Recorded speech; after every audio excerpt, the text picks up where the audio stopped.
सुप्रभातम। आज के संहिता वाचन को शुरुआत करते हैं। ओम त्र्यंबकम यजामहे सुगंधिम पुष्टिवर्धनम उर्वारुकमिव बंधनात् मृत्युर्मुक्षीयमामृतात्। चरक संहिता निदान स्थान में अपस्मार निदानम हम लोग पढ़ रहे थे, और उसमें आगंतु जो अपस्मार है वो अलग से नहीं बताया, अपितु चार ही अपस्मार होते हैं, वातज, पित्तज और कफज। और उन्हीं चारों में आगंतु का अनुबंध कदाचित हो सकता है। तेषाम आगंतु अनुबंधो भवति एव कदाचित तम उत्तर कालम उपदीक्षामः। तो उत्तर काल मतलब चिकित्सा स्थान में बताते हैं। और तस्य विशेष विज्ञानम यथोक्त लिंगे ही लिंगाधिक्यम दोषलिंगानुरूपम च किंचित। उस तरीके से लिंगाधिक्यम या लिंगातिरिक्त अतिरिक्तत्वम या दोष लिंग के अनुसार उसको देखना होगा। तो किंचित इति न सर्वम या स्तोकम दोष लिंग विलक्षणम, दोष लिंग से विपरीत लक्षण ये आगंतु अनुबंध में होते हैं। इसी तरीके से स्वातंत्रेण आगंतु अपस्मार संभवो न भवति इति दर्शयति। तो स्वतंत्रता आगंतु उन्माद अपस्मार की उत्पत्ति नहीं होती है, ये बताते हैं। तो अगर स्वतंत्र उत्पत्ति रहती तो आगंतु लिंग ये बहुत ज्यादा रहते थे, स्तोक रहते थे, दोष लिंगों पे डिपेंड नहीं रहते थे, और सभी आगंतु लक्षण होते थे। ये टीका में एक्सप्लेन किया था। और उसके आगे चिकित्सा बताते हैं। हितानि अपस्मारिभ्यः तीक्ष्णानि संशोधनानि उपशमनानि च यथास्वं मंत्रादीनि च आगंतु संयोगे। तो अपस्मारी व्यक्ति के लिए तीक्ष्ण संशोधन और उपशमन ये च यथास्वम जैसे दोष है उस तरीके से, और मंत्रादि दैव व्यपाश्रय चिकित्सा में आगंतु संयोग अगर मिलता है तो हितानि इत्यादि ना चिकित्सा सूत्रम आह उपशमनानि च हितानि इति योजना। तो जो हितकर है उसकी सबकी योजना यहाँ पर हो। और सभी संशोधन ये तीक्ष्ण मतलब उत्तम शोधन पहले यहाँ पर अपेक्षित किया गया है, चिकित्सा स्थान में इसका हुआ वो होगा। और तस्मिन् हि दक्षाध्वरध्वंसे देहिनां नानादिक्षु विद्रवताम् अभिद्रवण तरण धावन प्लवन लंघनाद्यैः देह विक्षोभणैः पुरा गुल्मोत्पत्तिरभूत्। तो दक्ष का यज्ञ विध्वंस होने के बाद नाना दिक्षु बहुत ज्यादा दिशाओं में, नाना दिक्षु विविध दिशाओं में विद्रवताम अभिद्रवण तरण धावन प्लवन लंघनाद्यैहि देह विक्षोभन ही, इन बातों से जो देह विक्षोभन हुआ उससे गुल्मोत्पत्ति हुई, गुल्मोत्पत्ति अभूत। हविप्राशात हविप्राशन से प्रमेह कुष्ठ की उत्पत्ति हुई। भय त्रासन शोक ही उन्मादानाम, भय त्रास और शोक से उन्माद की उत्पत्ति हुई। और विविध भूत अशुचि संस्पर्शात अपस्माराणाम, और विविध टाइप के अशुचि संस्पर्शों के कारण अपस्मार की उत्पत्ति हुई। ज्वरस्तु खलु महेश्वर ललाट प्रभव, और ज्वर महेश्वर जी के ललाट से प्रभव हुआ। और तत्संतापात रक्तपित्तम, और ज्वर के संताप से रक्तपित्त की उत्पत्ति हुई। अति विवायात पुनः नक्षत्र राजस्य राजयक्ष्मा इति, और अति विवाय से नक्षत्र राजा को राजयक्ष्मा हुआ, चंद्रमा जिसको कहा जाता है। और इस तरीके से भवन्ति चात्र अपस्मारो ही वातेन पित्तेन च कफेन च चतुर्थः सन्निपातेन प्रत्याख्येयस्तथा विदाः। साध्यास्तु विषजा प्रज्ञः साधयन्ति समाहिताः तीक्ष्णैः संशोधनैश्चैव यथा स्वं शमनैरपि। यदा दोषनिमित्तस्य भवन्ति आगन्तु अन्वयाः तदा साधारणं कर्म प्रवदन्ति विषग्विदाः। तो अपस्मार चार टाइप का है। अपस्मार ही वातेन पित्तेन कफेन चतुर्थः सन्निपातेन, ये चार है होते हैं। और चतुर्था सन्निपातेन प्रत्याख्येयः, तो सन्निपात वाला प्रत्याख्य है। और तथाविध इस तरीके से वैद्य को चाहिए। साध्यांस्तु विषजा, तो साध्य कौन से हुए, वात पित्त कफ से। एकदोष जो 3 है उनको साधयन्ति समाहिताः, साधन के लिए तीक्ष्ण संशोधन और यथास्व शमन, चिकित्सा का उपयोग वैद्य को करना होगा। और जैसे जैसे दोष के निमित्त से आगंतुक का अन्वय हो जाएगा, यदा दोष निमित्तस्य भवन्ति आगंतु अन्वयाः, आगंतुक का अन्वय हो जाएगा, तब साधारणम कर्म प्रवदन्ति भिषग्विदाः, तब साधारण कर्म भिषग्विदा ने करना है। संप्र इस पे बात करेंगे, पहले टीका पढ़ते हैं। संप्रति युक्ता नाम गदा नाम उत्पत्ति आह तस्मिन् इत्यादि।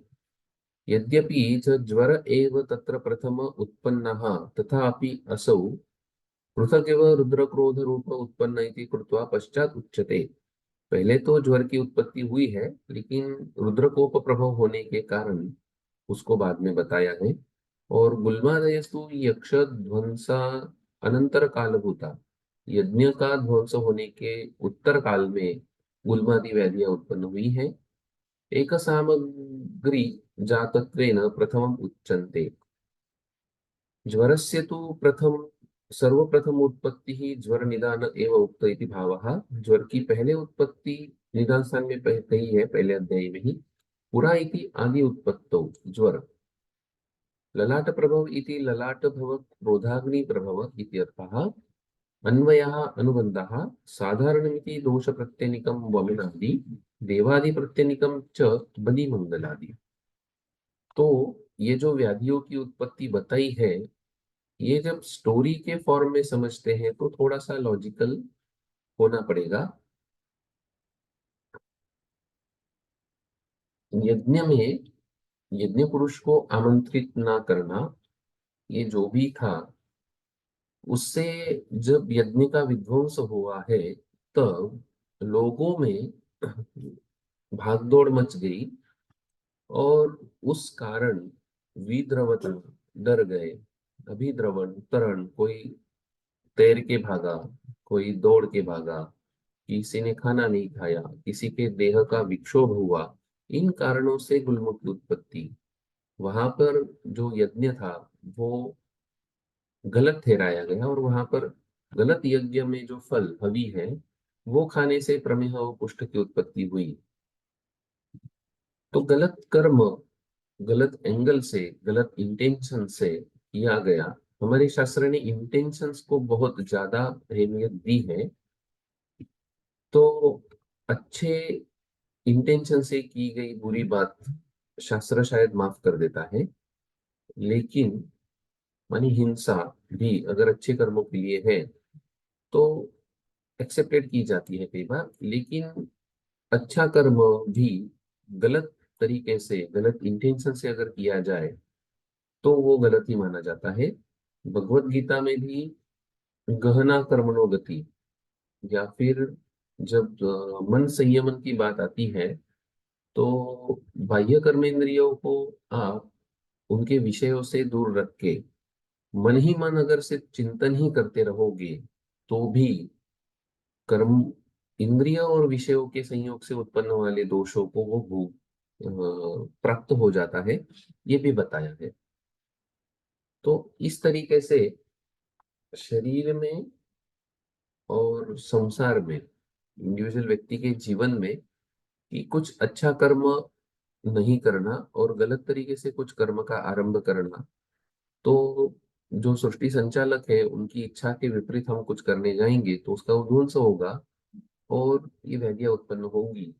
ये व्यक्तिगत जीवन में हमें समझना होगा, और सोशल लाइफ में भी इसी तरीके से, कि कुछ भी गलत कर्म अगर कुछ इनिशिएट होता है तो उसका विध्वंस तय है, उसका जो समय है वो तय है, और उसका आउटपुट भी तय है। तो निदान स्थान में इस तरीके से इन व्याधियों की उत्पत्ति बताई।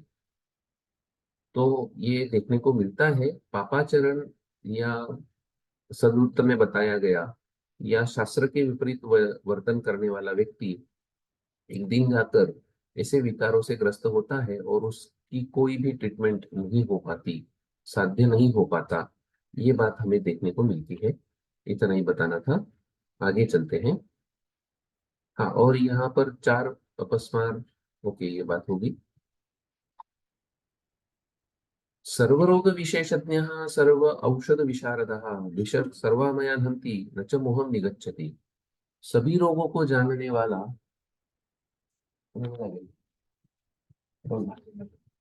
साढ़े सात, सर्वरोग विशेषज्ञ, सभी रोगों को विशेष से जानने वाला, और सभी औषधों के इस्तेमाल में जो विशारद है, वही भीषक सर्व अमयान हंति न च मोहम निगच्छति। इसलिए वैद्य को चाहिए कि वो रोगों को भी अच्छे से जाने और औषधों में भी वो विशारद हो। दोनों कंडीशंस है। इस तरीके से निदान स्थान उक्त सर्व रोग ज्ञान फलमाहते, निदान स्थान में कहे गए सभी व्याधियों को अच्छे से जाने, तब न च मोहम निगच्छति, उसको कोई मोह नहीं होता है डायग्नोसिस में और ट्रीटमेंट में। निदान स्थानादि अनुक्त्यपि प्रमेये सूक्ष्मे अपि बहु दृष्टत्वेन न मोहम गच्छति। तो निदान स्थान में जो अनुक्त भी है, ऐसे प्रमेय को, सूक्ष्म प्रमेय को भी बहु दृष्टत्वेन, बार बार समझने से या अच्छी तरह समझने से न मोहम गच्छति, उसमें मोह उत्पन्न नहीं होता। ये महात्म्य है निदान स्थान का। किंतु न तद अपि उह्यत इत्यर्थः, तो उसका भी ऊहन करे। मतलब जो यहाँ पर नहीं बताया है निदान स्थान में, लेकिन निदान स्थान अगर आप अच्छे से समझ रहे हो और बहुदृष्टता मतलब बार बार समझ रहे हो उसमें, तो फिर जो वहां नहीं बताया है वो भी आप ऊहन कर सकते हो। ऊहन ये प्रोसेस है अनुमान प्रमाण में। बुद्धि जो विचार करती है उपलब्ध ज्ञान के आधार पर, उसको ऊहन कहा जाता है। इति एतत् अखिलेन उत्तम निदान स्थानम उत्तमम, इस तरीके से निदान स्थान उत्तम जो स्थान है उसका वर्णन किया। अखिलेन इति यावत् निदान स्थानतया व्याधि अष्टकम प्रतिज्ञातम तावद अखिलेन उत्तम। तो 8 ही व्याधियां बताई है, इसलिए अखिलेन उत्तम संक्षेपतः। तेन चिकित्सा स्थान वक्तव्य निदान निदान अभिधानात् न न्यूनत्वम। तो चिकित्सा स्थान में जो निदान बताएंगे उससे यहाँ पर न्यूनत्व नहीं आ जाता, न न्यूनत्व, यहाँ संक्षेप में बताया है, ये बात है। तो ये चिकित्सा की अपेक्षा न्यून हुआ ऐसा नहीं। यच्च ज्वरादि निदानम अपि पुनर्वक्तव्यम तत् अस्य एव प्रपंच, तो वहां पर वो प्रपंच आ जाता है, इसलिए वहां पर फिर से बताया है निदान या हेतुओं को। इतना ही बात है। निदानार्थकरो रोगो रोगस्य अपि उपलभ्यते तद्यथा। तो निदानार्थकर रोगों का वर्णन 8वें अध्याय में आता है। जैसे निदान पंचक का वर्णन आपको प्रथम अध्याय में मिलेगा ज्वर के पहले, वैसे यहाँ निदानार्थकर रोग 8वें अध्याय में मिलते हैं अपस्मार के बाद। तो निदान अर्थ करो एक रोग, रोगो रोगस्य अपि उपलभ्यते, रोग से ही रोग की उत्पत्ति होना, उसको कहा जाएगा निदानार्थकर रोग। तद्यथा, उसके एग्जाम्पल्स देते हैं। ज्वर संतापात रक्तपित्तम उदीर्यते, ज्वर के संताप से रक्तपित्त का उदीरण हो जाएगा। रक्तपित्तात् ज्वरस्ताभ्याम, रक्तपित्त से ज्वर, और शोषश्च अपि उपजायते, शोष भी हो सकता है। प्लीह अभिवृद्धिया जठरम, प्लीहा की अभिवृद्धि होकर जठर होगा। जठरात् शोष एवच, जठर मतलब उदर, उदर व्याधि से शोथ निर्माण होगा। और अर्षेभ्यो जठरम दुखम, अर्श से उदर व्याधि उत्पन्न हो सकती है। दुखम गुल्मश्चापि उपजायते, या फिर दुखदायक ऐसा गुल्म व्याधि भी अर्श से उत्पन्न हो सकता है। प्रतिशाय से भवेत कासः, प्रतिशायात भवेत कासः, कासात संजायते क्षयः, प्रतिशय से कास होगा, कास से क्षय होगा।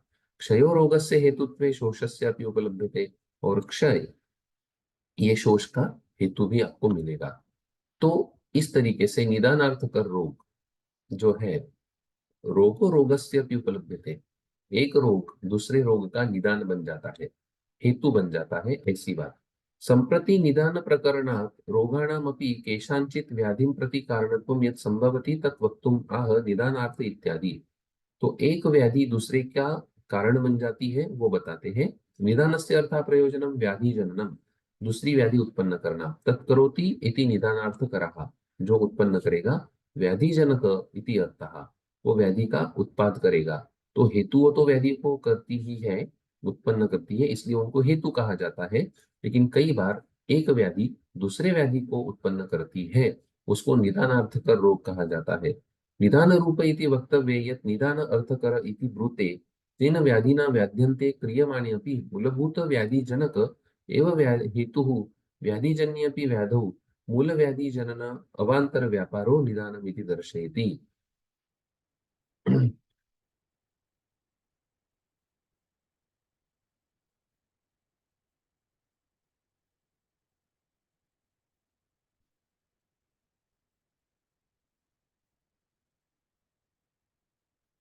तेन रोगजन्येऽपि रोगे सात्म्य इन्द्रियार्थादि कारणत्रयमेव कारणं भवति, न चतुर्थकारण कारणान्तर कारणान्तरपत्ति इति अतिप्रसङ्गो वाच्यः।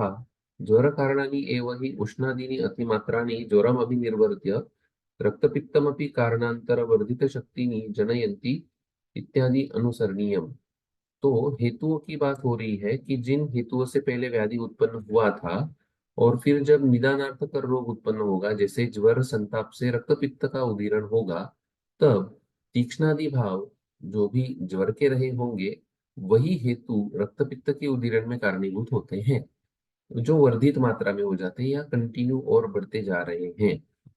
तो जब तक हेतुएं बढ़ती नहीं जाएंगी तब तक रोग निदानार्थ का रोग उत्पन्न नहीं होंगे। ये एक बात। गुल्मश्चापि उपजायते इति अर्शोभ्य एव कासात् संजायते क्षय इति कासात् धातुक्षयो जायते स च धातुक्षयो रोगस्य शोष अभिधानस्य हेतु उपलभ्यते इति योजना। इस तरीके से अगर हेतु सेवन निरंतर चलता रहता है तो एक रोग के निदान और बढ़ते बढ़ते दूसरे रोग में को भी उत्पन्न कर देंगे। ते पूर्वं केवला रोगाः पश्चात् हेत्वर्थकारिणः। ते पूर्वं केवला रोगाः पश्चात् हेत्वर्थकारिणः उभयार्थकरा दृष्टाः तथैव अर्थकारिणः।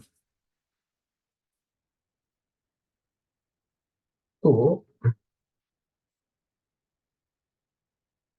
ननु यत्र रोगस्य कारणं रोगो भवति, रोग का कारण रोग होता है, तो कारणभूत रोगो प्रधानम एव इति शंक्यामाह। तो रोग कैसे कारणभूत हो सकता है, ये बताते हैं कि ज्वर आदि रोग रक्तपित्त आदि को जो उत्पन्न करेंगे तो पीड़ा के कारण स्वयं प्रधान होते हैं और बाद में वे हेतु का अर्थ अर्थात रोग की उत्पत्ति करते हैं।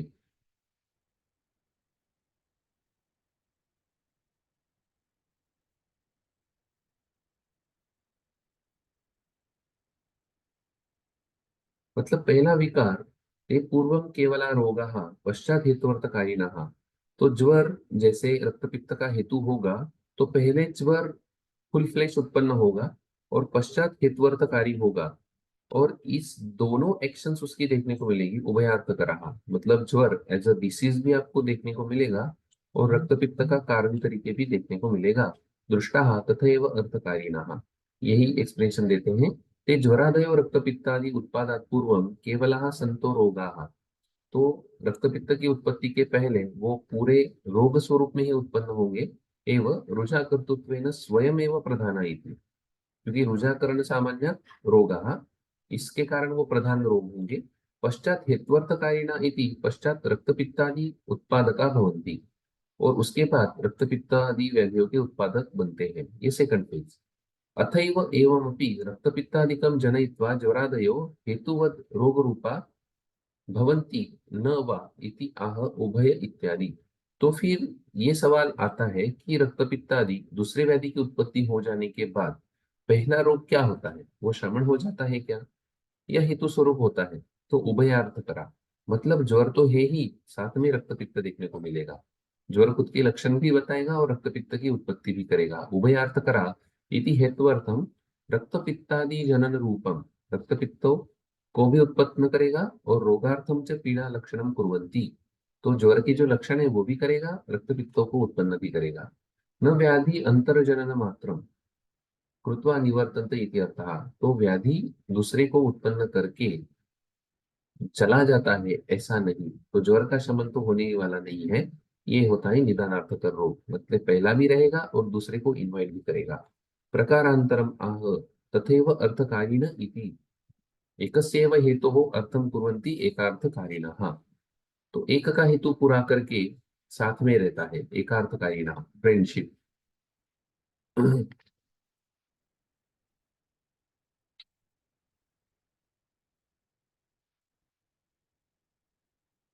कश्चित् रोगो रोगस्य हेतुर्भूत्वा प्रशाम्यति न प्रशाम्यति चापि अन्यो हेत्वर्थम कुरुते अपि च। कुछ रोग दूसरे रोगों का हेतु बन के प्रशमन को प्राप्त हो जाते हैं और कुछ प्रशमन नहीं होते हैं और हेत्वर्थ करते हैं।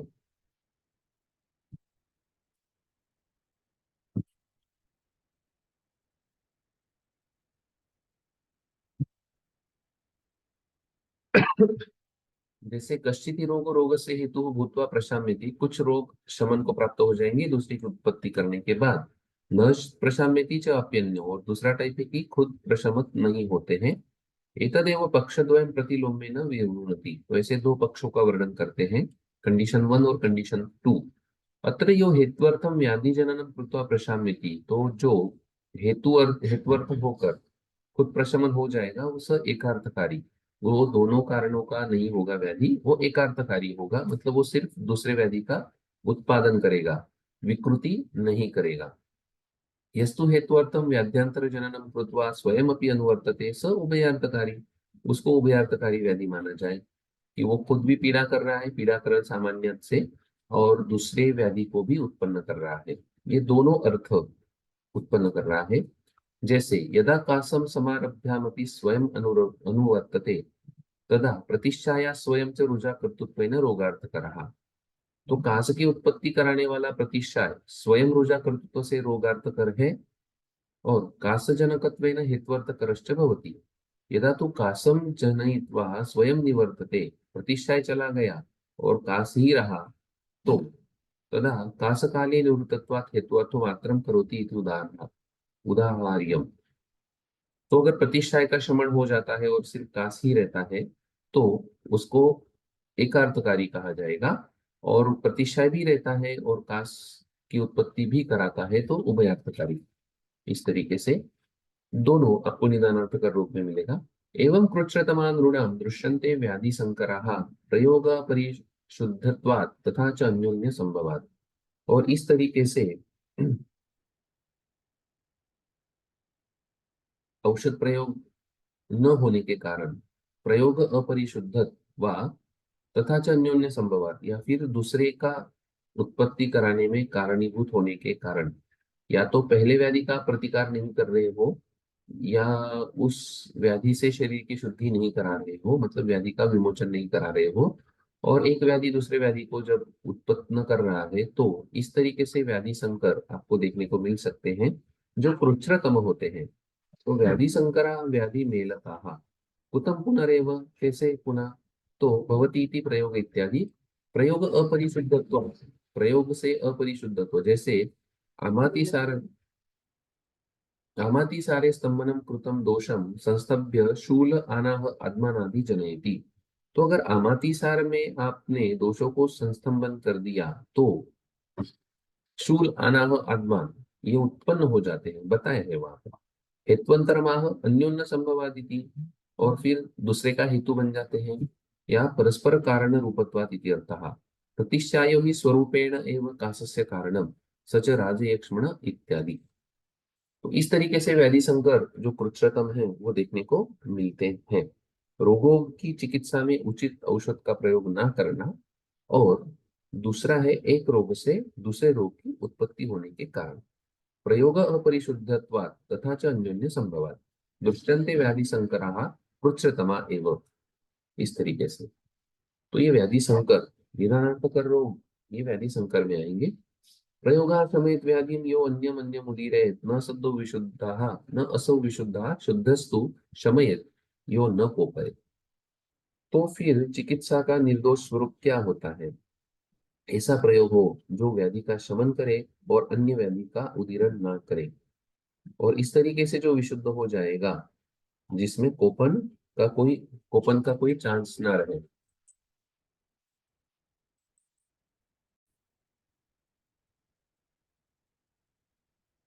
तो चिकित्सा का प्रयोग करने पर शमयत व्याधि, यही एक्सपेक्टेशन है चिकित्सा से, और दूसरा रोग उत्पन्न ना हो,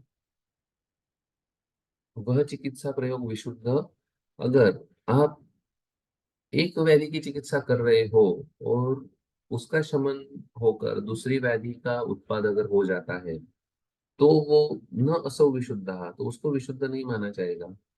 जैसे लक्षणों के बारे में अभी चलता है, कई बार कॉमन मैन क्या होता है कि उसके काम के लिए उसको सहूलियत चाहिए होती है कि बदन दर्द है, मेरा बदन दर्द मिटा दो, ये फीवर आया है इसको सबसाइड कर दो, तो उसके लिए जो सिम्टोमेटिक ट्रीटमेंट चलती है तो वो हमारे शास्त्र ने कभी भी अप्रेज नहीं की है। तो जो लक्षण आया है बस उसका शमन करना है, बाकी कुछ मालूम नहीं, तो उसको ट्रीटमेंट नहीं कहा गया। प्रयोगाः शमयत व्याधि, ऐसा ही प्रयोग है जो व्याधि का शमन करेगा और अन्य को उदीरन नहीं करेगा।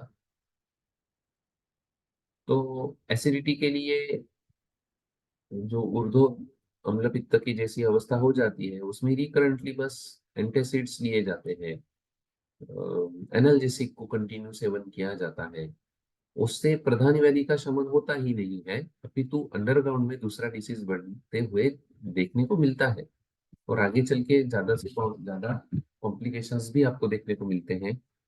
तो उसको ट्रीटमेंट नहीं कहा जा सकता। इसीलिए न असौ विशुद्ध, शुद्धस्तु शमयत यो न कोपयत।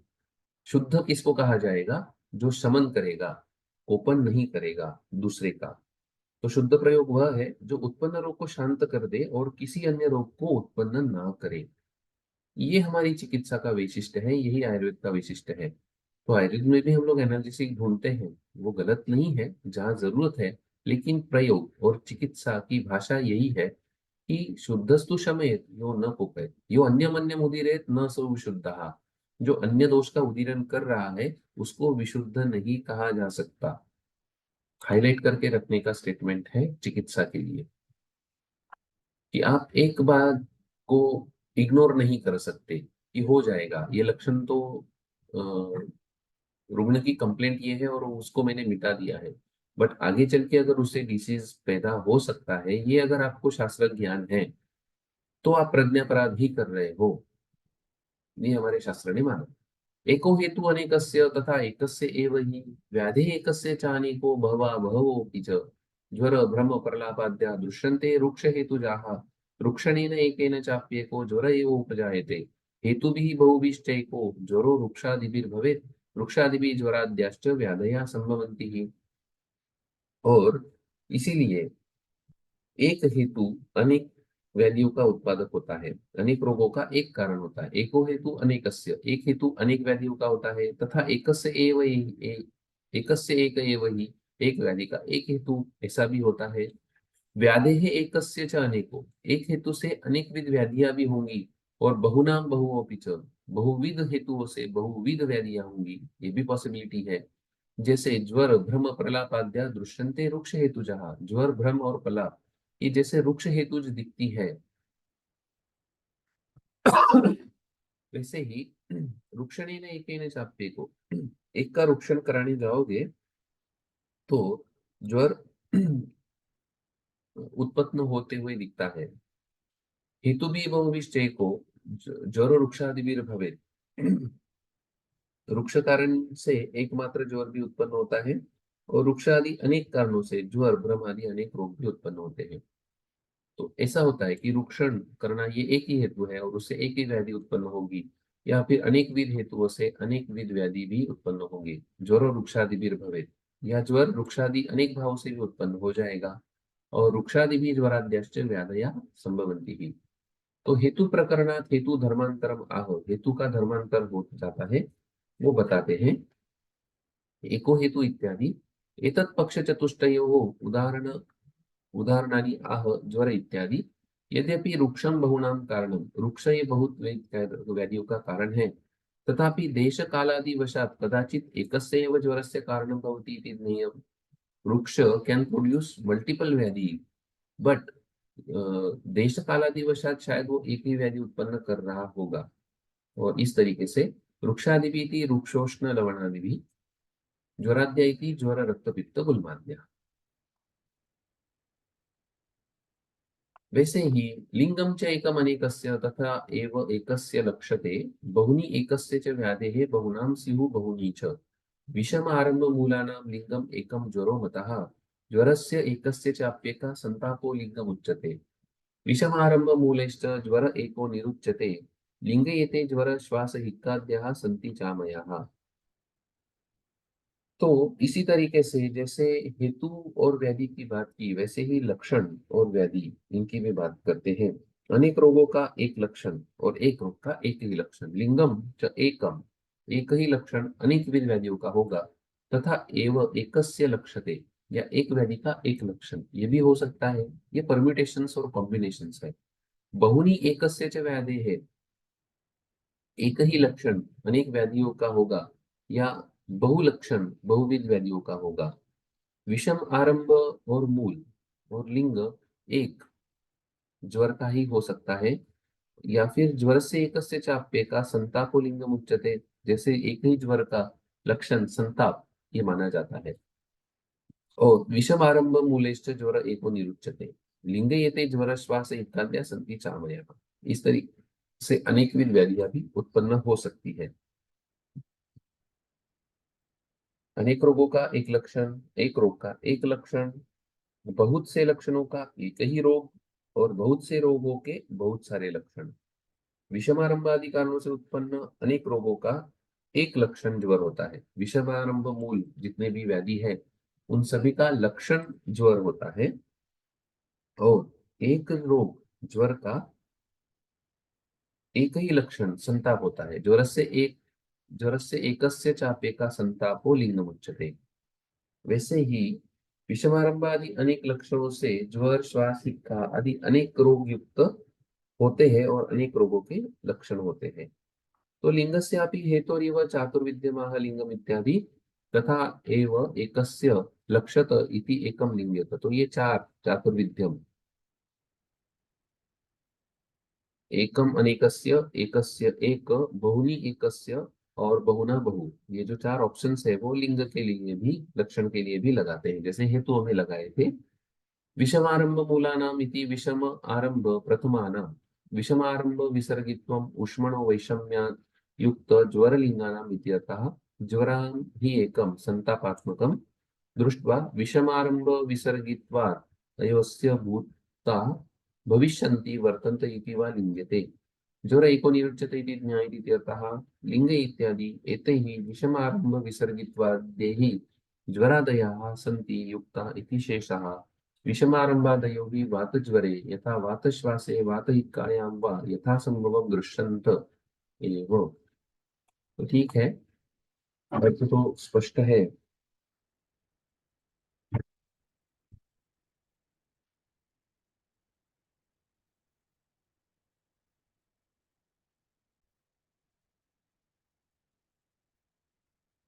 तो इस तरीके से लक्षणों के चातुर्विद्य एक्सप्लेन करने के बाद चिकित्सा के बारे में बताते हैं।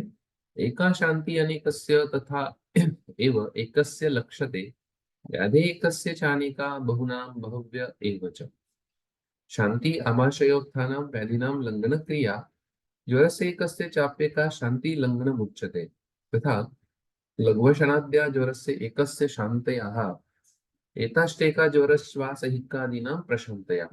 एतत् चातुर्विध्यं चिकित्सायामपि ब्रूते। इसी तरीके से चिकित्सा भी एक एक चिकित्सा एक व्याधि की या एक चिकित्सा अनेक व्याधियों की शांति करेगी। एका शांति अनेकस्य एक ही चिकित्सा अनेक व्याधियों का शमन करेगी।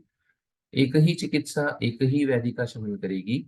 व्याधि एकस्य च अनेका एक ही व्याधि के अनेक विध शमन उपाय हो सकते हैं या बहुविध व्याधियों के बहुविध शमन उपाय हो सकते हैं। इस तरीके से जैसे आमाशयोत्थ सभी विकारों के लिए एक ही लंघन क्रिया उपाय होता है और ज्वर एक ही व्याधि के लिए शांति के लिए भी लंघन चिकित्सा होती है। तो लंघन चिकित्सा एक व्याधि का एक उपाय या लंघन चिकित्सा एक व्याधि एक उपाय अनेक विध व्याधियों के लिए तथा लघु अशनाद्यश्च ज्वरस्य एकस्य शान्तयः। तो एक ही व्याधि ज्वर जो है उसके लिए लघु अशनादि लंघनम स्वेदनम कालो येवाग्वस्तिक्तको रसः, ऐसे अनेकविध उपक्रम अकेले ज्वर व्याधि के लिए बताए गए हैं। एतश्चैव ज्वर श्वास इत्यादीनां प्रशांतयः, और यही अनेकविध उपाय ज्वर श्वास इत्यादि सभी व्याधियों में भी चिकित्सा स्वरूप से देखने को मिलते हैं। सुख साध्य सुखोपाया कालेन अल्पेन साधते साध्यते कृच साध्यस्तु यत्नेन महता चिरात्, याति नाशेषता व्याधिः असाध्यो याप्य सन्निताः, परो असाध्यः क्रिया सर्वा प्रत्याख्ययो अतिवर्तते। न असाध्या साध्यता याति, साध्यो याति तु असाध्यतां, पादापचारात् दैवाद्वा यान्ति भावांतरम गदाः। तो व्याधियों का क्लासिफिकेशन बताते हैं हमें। अष्टांग हृदय में हमने पढ़ा है कि सुख साध्य जो व्याधि है वो सुख उपाय से और अल्पकाल से साध्य हो जाते हैं, और उच्च साध्य जो होते हैं थोड़े से एफर्ट्स लेकर यत्नेन महता चिरात, बहुत दिनों बाद यत्न से उन व्याधियों को जीता जा सकता है। लेकिन कुछ व्याधियां होती है जो कभी खत्म नहीं होती, उनको याप्य कहा जाता है। व्याधियां रहती है, सिर्फ उनकी चिकित्सा जब तक करते रहेंगे तब तक ठीक रहेगा। और दूसरा असाध्य का जो दूसरा टाइप है वो प्रत्याख्या है। वहां पर प्रत्याख्य वो अति वर्तते, वहां पर सभी क्रिया अतिवर्तित हो जाती है, कुछ आप कर नहीं सकते इस तरीके से। लेकिन कभी भी असाध्य व्याधि साध्य नहीं होगा बाय रूल, लेकिन साध्य व्याधि असाध्यता को जरूर प्राप्त होगा। और उसके कारण है पादापचारात, चिकित्सा चतुष्पाद के अपचार के कारण या दैव के कारण वो भावांतर को प्राप्त हो जाता है। चिकित्सा अभिधान प्रसंगेन चिकित्सा प्रवृत्ति विषय साध्य भेदम तथा चिकित्सा निवृत्ति विषय साध्य भेदम आह सुख इत्यादि। सुखोपाय इति सुख लभ्य वैद्यात उपाय, वैद्य के उपायों से जो सुख मिलेगा वही सुखोपाय है। किंवा सुखोपाय सन साध्यते अल्पेनेव यत्नेन इति अर्थः, थोड़े से ही एफर्ट से व्याधि चला गया उसको सुखोपाय कहेंगे। याति नाशेषता मिति न सर्वथा निवर्तते, कभी भी व्याधि नहीं निकलेगा, ये याप्य में आता है। परो असाध्य इति याप्य अपेक्षया उत्कृष्ट असाध्य, तो याप्य से भी जो असाध्य है उसको कहोगे प्रत्याख्येय। अस्यैव विवरणम प्रत्याख्येय इति, क्रिया मतलब चिकित्सा, भावांतरम इति सुख साध्य कृच्र साध्य भवति, कृच्छ्रस्य याप्यः याप्यश्च प्रत्याख्य इति। इस तरीके से भावांतर होते जाता है। वृद्धिस्थान क्षयावस्थां रोगाणाम् उपलक्षयेत् सुसूक्ष्मामपि च प्राज्ञो देहाग्नि बलचेतसां व्याधि अवस्था विशेषान् हि ज्ञात्वा ज्ञात्वा विचक्षणः तस्याम् अवस्थायां चतुष्टय प्रपद्यते। तो वृद्धि है, स्थान है, क्षय है, कौन सी अवस्था है रोग की वो देखे। सुसूक्ष्मामपि च प्राज्ञो देहाग्नि बलचेतसां, थोड़े थोड़े छोटे छोटे भावों को भी समझने की कोशिश करे देह अग्नि बल और चेतस के बारे में, और व्याधि के अवस्था विशेष को ही जानकर ही विचक्षण होता है कि उस अवस्था में चतुश्रेय प्रपद्यते। चतुश्रेय का मीनिंग चतुश्रेय कारकम चिकित्सितम, धर्म अर्थ काम मोक्ष देने वाली चिकित्सा को यशस्वी कर पाता है। व्याधेः सुख साध्यत्व अभिज्ञान प्रसंगेन वृद्ध्यादि अवस्थान्तरांतरम, वृद्धि इत्यादि न केवलम रोगाणाम किंतु देह अग्नि बल चेतसाम अपि वृद्धि स्थान क्षयावस्था उपलक्षयेत् इति। ओके, देहाग्नि कैसा है, वृद्धि को प्राप्त है, क्षय को प्राप्त है इत्यादि भाव को देखकर ही चिकित्सा करे। प्रायस्तिर्यगता दोषा क्लेशयन्ति आतुराश्चिरं तेषु न त्वरया कुर्यात् देहाग्निबलविक्रियां प्रयोगः क्षपेद्वातान् सुखं वा कोष्ठमानयेत् ज्ञात्वा कोष्ठप्रपन्नाश्च तान् यथा सन्नं हरेत् बुधः। ये चिकित्सा सिद्धांत है, लेकिन यहाँ कहा गया है तो इसलिए इसका इंपॉर्टेंस जरूर आता है कि जो तिर्यगत दोष है वो आतुर को ज्यादा दिन तक क्लेश देते हैं, उनको त्वरित आप नहीं ला सकते। देहाग्नि बल को जानकर ही क्रिया करें, और इसीलिए धीरे धीरे करके प्रयोग से उनका क्षपण करते करते उनको कोष्ठ में लाए, और एक बार वो कोष्ठ प्रपन्न आ गए ये समझकर यथासन्नम जो नजदीक का रूट है वमन या विरेचन से उनका हरण करें। तो व्याधि प्रकारान् अभिधाय चिकित्सा उपयुक्तान् दोष प्रकारान् आह प्राय इत्यादि। तिर्यगताश्च दोषा उन्मार्गत्वेन न सम्यक् शीघ्रं वा भेषजेन योजयितुं पार्यन्ते। तिर्यगत दोषों में वो उन्मार्गगत अवस्था है इसलिए शीघ्रता से कोई भेषज आप योजना नहीं कर पाओगे। इसीलिए तेन चिरम क्लेशयन्ति इति उक्तम, तो वो थोड़े दिन तकलीफ देंगे, ये एक्सेप्टेड है।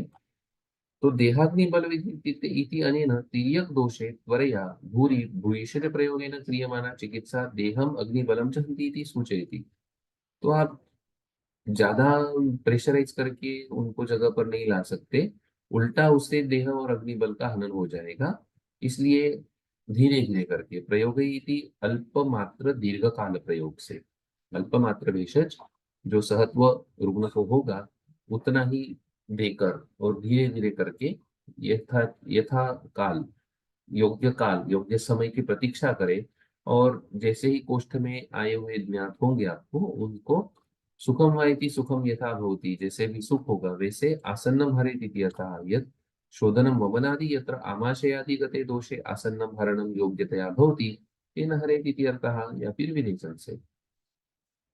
इस तरीके से तिर्यकगत दोषों के बारे में ज्ञानार्थम यानी चोक्तानि व्याधि लिंगानि संग्रहे व्याधयः ते तदात्वे तु लिंगानि इष्टानि नामयः। ये हमने ज्ञानार्थ के लिए ही व्याधि लिंग का संग्रह बताया है।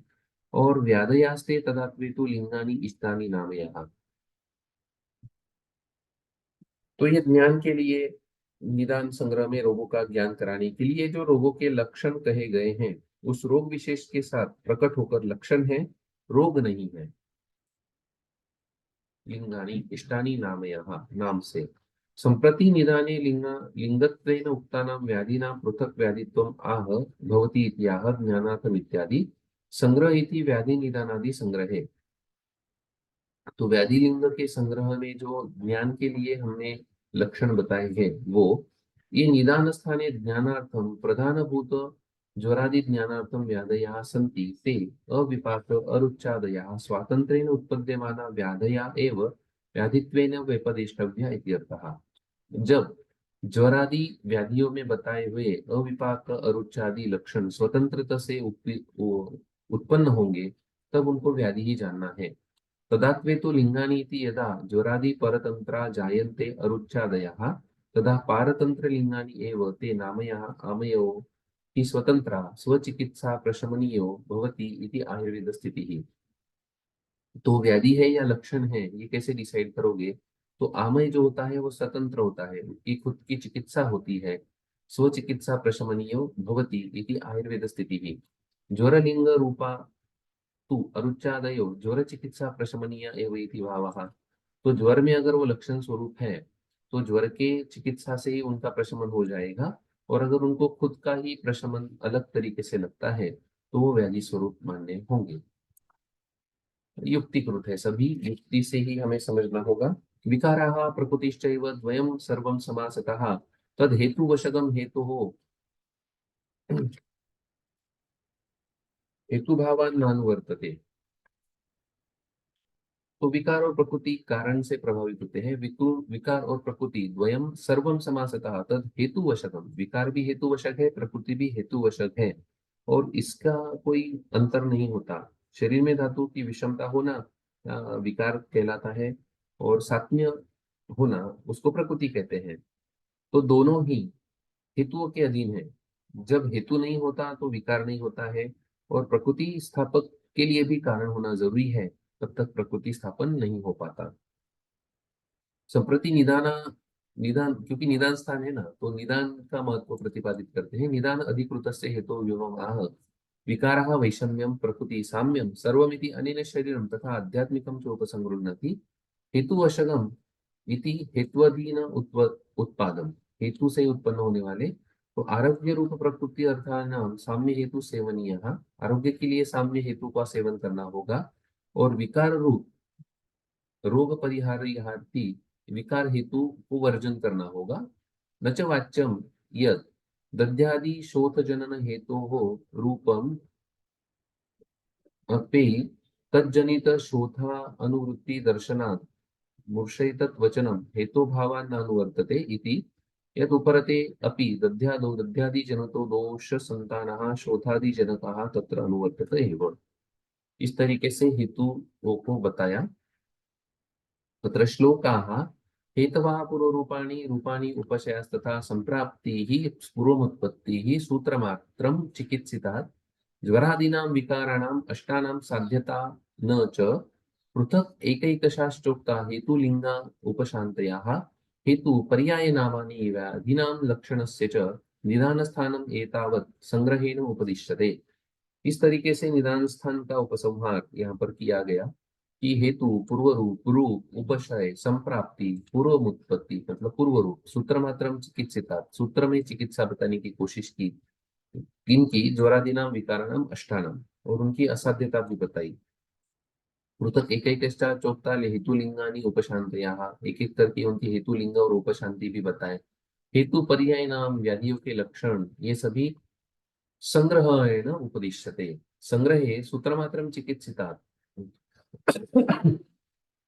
इति अन्तेन अपस्मार अध्यायार्थ संग्रह उक्तमिति बोद्धव्यं ज्वरादीनाम् इत्यादि ग्रन्थेन निदानस्थानोक्त अर्थसंग्रहं करोति यद्यपि ज्वरस्य ज्वर निदाने असाध्यता नोक्ता तो ज्वर की असाध्यता तो नहीं बताई है तथापि अष्टानामिति पदम छत्रिनो गच्छन्ति इति न्यायेन सबका बताया है इसलिए ठीक है हमने सबका बताया है इस छत्रिनो गच्छन्ति ग्रुप में सभी ने छतरी पकड़ी है लेकिन एक हाथ दो ने नहीं पकड़ी है फिर भी उसको कहेंगे छत्रिनो गच्छन्ति बाहुल्यता से किंवा अष्टानाम लिंग हेतु उपशायन्त इति योजनीयम् असाध्यता यथा योग्यतयैव बोद्धव्या पृथक्त्वेन चैकैकश्चः इति पृथक् एकैकशः एक एक और सभी मिलित तेन पृथक्त्वेन सर्वसाधारण हेत्वादयो निदानस्थानादौ उक्ताः तथा एकैकश्च ज्वरादीनां हेतुलिंग उपशान्तया स्वे स्वे अध्याये उक्ताः हर जगह बताया है अत्र च लिंगग्रहणेन पूर्वलिंगग्रहणम् उपशान्तिग्रहणेन उपशयग्रहणम् संप्राप्तेस्तु प्रतिरोगम् अभिधानात् अग्रहणं व्याख्येयम् हेतुपर्याय नामानि हेतुनिमित्तम् व्याधि पर्याय नाम और लक्षण पर्यायनी अध्याय में बताया है संप्राप्ति के संप्राप्ति जाति आगति ये पर्याय है ये नाम कथन लक्षण प्रयोजक होते हैं तो उनको संग्रहित नहीं किया किंवा हेतव इत्यादि हेतवाः इत्यादि स्थान संग्रह अपस्मार अध्याय संग्रह और स्थान संग्रह दोनों संग्रह हो रहे हैं यहाँ पर अपस्मार का अध्याय भी खत्म हो रहा है और निदान स्थान भी खत्म हो रहा है इसलिए अलग से नहीं किया तत्र हेतवा इति सर्वरोग हेत्वादि संग्रहणम् अस्मिन् पक्षे पृथक्त्वेन ज्वरादीनाम् इत्यनेन सम्बध्यते एकैकश्च हेतुलिंग उपशय शान्तिभिः सम्बध्यते संग्रहेण इति वचनात् चिकित्सित प्रपञ्चनीयं निदानं सूचयति केचित् तत्र निदीयते निबध्यते हेत्वादि पंचकम् अनेन इति निदानम् इति निदान शब्द व्युत्पत्तिं कुर्वति कुछ लोग निदान स्थान की व्युत्पत्ति यहाँ पर कराते हैं कि जिससे हेत्वादि पंचक निदीयते और निबध्यते इस एंगल से निदान शब्द की उत्पत्ति कराते हैं निदान शब्देन च गवाम दोहन काल निबंधन रज्जु उच्यते इति ब्रुवते तो दोहन काल में बांधने के लिए जो रज्जु का उपयोग किया जाता है उसको भी निदान कहा जाता है ज्वर निदान से निदान शब्दों व्याकृत एवं और निदान शब्द की चर्चा हमने ज्वर निदान में की है तो इस तरीके से यहाँ पर अपस्मार निदान इति अग्निवेश कृते तंत्रे चरक प्रतिसंस्कृते निदान स्थाने अपस्मार निदानम नाम अष्टमोध्यायः और साथ में निदान स्थान इति चरक संहितायां द्वितीयं निदान स्थानम समाप्तम इति श्री चक्रपाणि दत्त विरचितायां चरक तात्पर्य टीकायां आयुर्वेद दीपिकायां निदान स्थाने अपस्मार निदानम नाम अष्टमोध्यायः समाप्तः तो आज के लिए यहाँ रुकते हैं कल अपस्मार चिकित्सा से शुरुआत करेंगे श्री कृष्णार्पणमस्तु इदं मम गुरुर्ब्रह्मा गुरुर्विष्णु गुरुर्देवो महेश्वर गुरुः साक्षात् परब्रह्म तस्मै श्री गुरवे नमः।